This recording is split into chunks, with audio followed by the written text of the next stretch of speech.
Hai hai hai. Selamat datang kembali di channel Min Donghua. Kali ini kita akan melanjutkan cerita Donghua, Battle Troop di Heaven. Nggak pakai lama lagi, langsung aja kita ke ceritanya. Check it out. Pada saat ini, wajah Wenki yang dipenuhi amarah.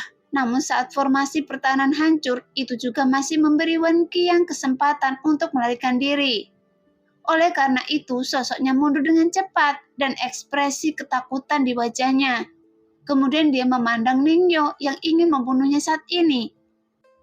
Pada saat yang sama, Ningyo juga menatap Wenki yang sudah berusaha melarikan diri dari serangannya, tanpa ada rasa takut di matanya. Hanya karena Anda pecundang, mengapa masih ingin memperbudak saya? Ningyo mendengus dingin. Bahkan mata penuh dengan niat membunuh saat melihat Wen Qiang. Segera Ningyo mengangkat jarinya yang menyebabkan sosok Wen Qiang tiba-tiba bergetar. Kemudian seteguk besar darah menyembur keluar dari mulutnya. Jelas, apa yang tidak Wen Qiang ketahui adalah sebenarnya Ningyo itu sudah diperhitungkan sampai saat ini. Kemudian sebuah pedang terbang beracun melayang di belakangnya ketika Wen Qiang marah. Selain itu, pedang itu sangat beracun sehingga tidak ada cara untuk mencegahnya. Karena dari semua aspek reaksi Wen Qiang, itu sangat dipengaruhi oleh racun pedang ini. Sehingga Wen Qiang benar-benar tidak bisa menolak. Ningyo, Anda sedang mencari kematian. Jika saya mati, maka Anda juga akan mati. Jadi mengapa kita harus kehilangan kedua belah pihak? Sekarang apa yang bisa Anda minta? Bagaimana kalau saya berjanji pada Anda? Lagi pula saya tidak ingin mati di tempat seperti ini.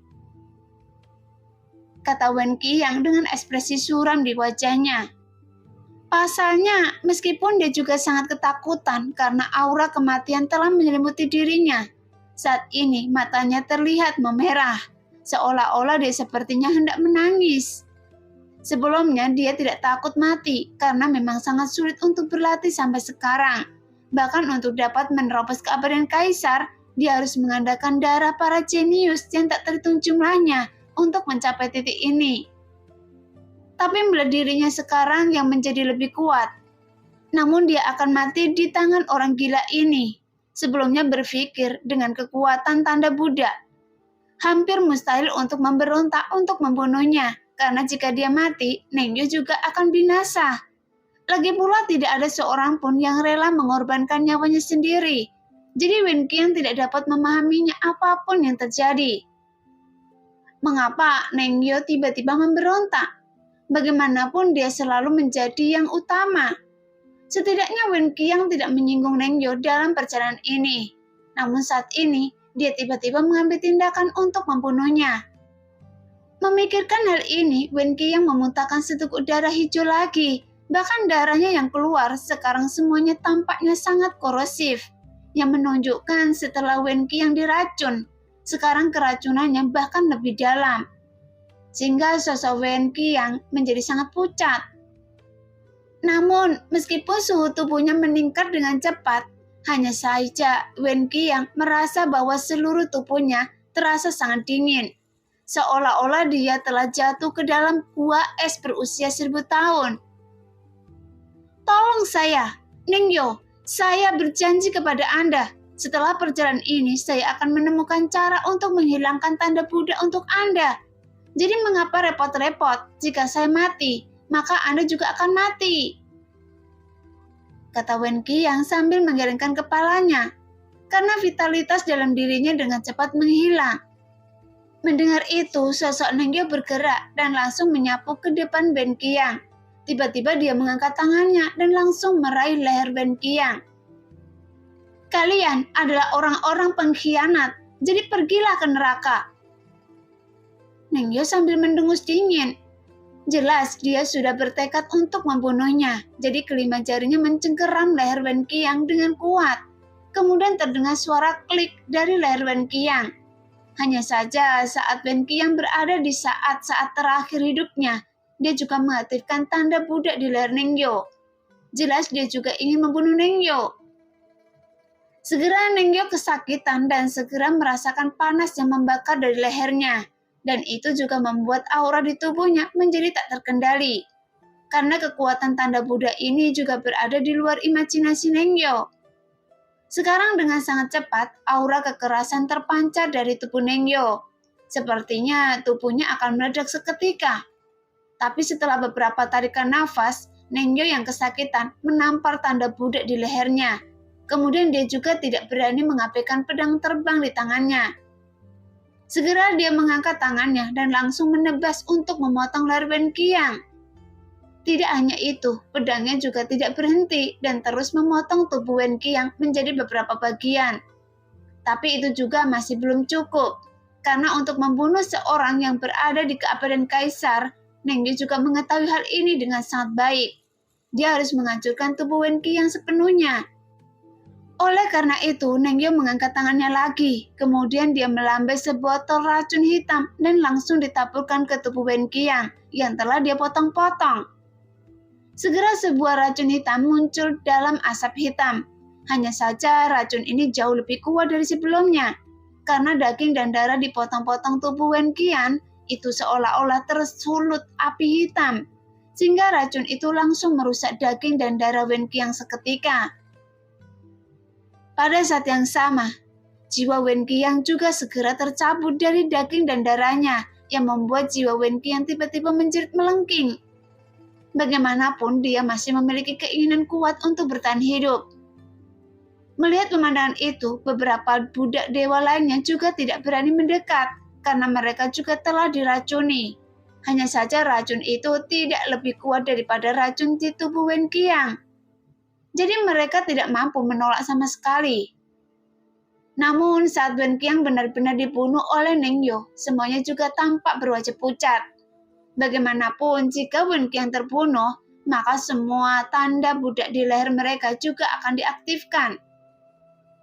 Sekarang, posisi mereka tidak jauh dari istana Chen. Jika tubuh mereka meledak, itu sudah cukup untuk meledakkan istana Chen hingga berkeping-keping. Pada saat yang sama, di istana Chen, penguasa istana Chen masih terbaring di dalamnya. Namun darah di wajah perlahan kembali. Kemudian kelopak matanya juga sedikit bergerak. Seolah-olah itu akan terbuka kapan saja.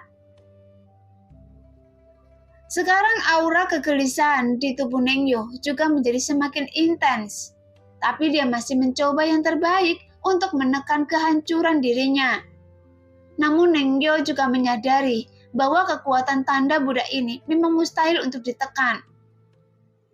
Segera Nengyo membuka mulutnya sebelum dia meledakkan diri Anda. Tiba-tiba kekuatan hisap yang kuat muncul dan langsung menelan jiwa Wen Qiang, sehingga membuat aura Nengyo semakin ganas. Namun Nengyo tidak tahu mengapa setelah menelan jiwa Wen Qiang, perasaan ini membuat Nengyo merasa sangat bersemangat. Sehingga para budak dewa yang melihat itu ketakutan. Namun Nengyo masih tertawa seperti orang gila dan tidak biasa. Kalian semua harus mati.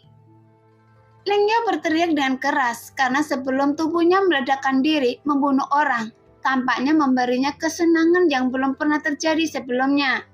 Seolah-olah itu membuat dia gila secara emosional. Tapi pada saat ini tiba-tiba ada suara gemuruh di istana Chen.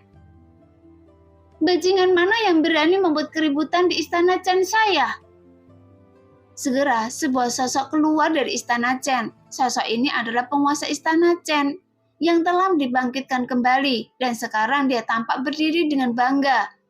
Dengan tangan di belakang punggungnya. War!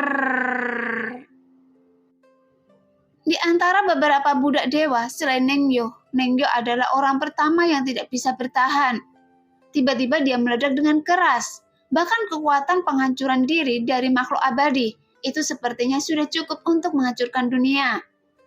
Terlebih lagi beberapa makhluk abadi juga diikut sertakan dalam penghancuran diri mereka satu demi satu. Pada saat ini Nengyo perlahan membuka tangannya dan selama penghancuran diri ini, sosoknya tenggelam dalam badai energi ini. Sehingga dalam sekejap semuanya yang ada di area ini musnah. Termasuk istana Chen juga tersapu dan gila-gilaan.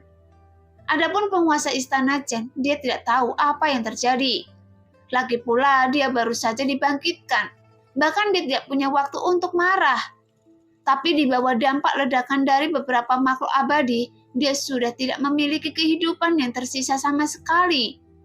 Dia terbunuh lagi dengan mengenaskan, bahkan mati tanpa bisa dijelaskan. Mungkin dia tidak pernah memikirkannya di kemudian hari. Dunia yang dulunya perkasa, sekarang akan menjadi sangat rentan. Dan mungkin mereka tidak akan memikirkannya. Bahkan akan ada begitu banyak orang berkuasa yang mengunjungi dunia hebat ini. Bagaimanapun sangat penting untuk mengumpulkan begitu banyak orang kuat yang abadi. Dan hampir tidak mungkin ledakan yang belum pernah terjadi sebelumnya sekarang melanda tempat ini dengan gila-gilaan. Namun pada saat ledakan ini terjadi, kabut beracun yang tak terhitung jumlahnya juga menyusut dengan cepat. Kemudian semuanya terhempas oleh dampak ledakan tersebut. Awalnya pegunungan ini dipenuhi dengan segala jenis racun yang terus-menerus menyelimutinya. Sekarang ular dan kalajengking semuanya berubah menjadi abu saat ini. Tidak hanya itu, segala sesuatu yang ada di Istana Chen juga menjadi puing-puing. Dampak ledakan ini bahkan sampai ke gunung di mana tempat Xiaoyan berada. Meskipun gunung itu tidak hancur, tapi itu seperti gempa bumi yang sangat kuat yang menyebabkan tanah longsor. Segera Xiaoyan menyebarkan kekuatannya untuk menstabilkan gunung ini, karena sekarang ini adalah saat kritis baginya untuk menyempurnakan obat mujarab tersebut. Tapi adegan ini bahkan membuatnya sedikit teralihkan, dan dia jadi bertanya-tanya, apa yang menyebabkan gempa bumi dahsyat itu? Bahkan Zhonggu dan lainnya di luar puncak gunung juga tersapu oleh angin kencang, sehingga Long Biao dan Qin Dongming juga mengerutkan kening, dan berkata, kekuatan penghancuran diri ini sangat luar biasa. Saya khawatir itu disebabkan oleh penghancuran diri orang kuat yang abadi. Mendengar itu, Yongdong melihat ke atas, kemudian dia melihat ke arah datangnya dampak ledakan tersebut. Dan dia berkata perlahan, penghancuran diri yang abadi. Yah, ini seharusnya ada lebih dari satu yang meledakkan diri. Yongdong mengangguk dan berkata dengan tenang. Nah, demikianlah cerita hari ini. Terima kasih yang sudah menonton video Min Earth sampai selesai. Sampai jumpa di video selanjutnya. Bye-bye.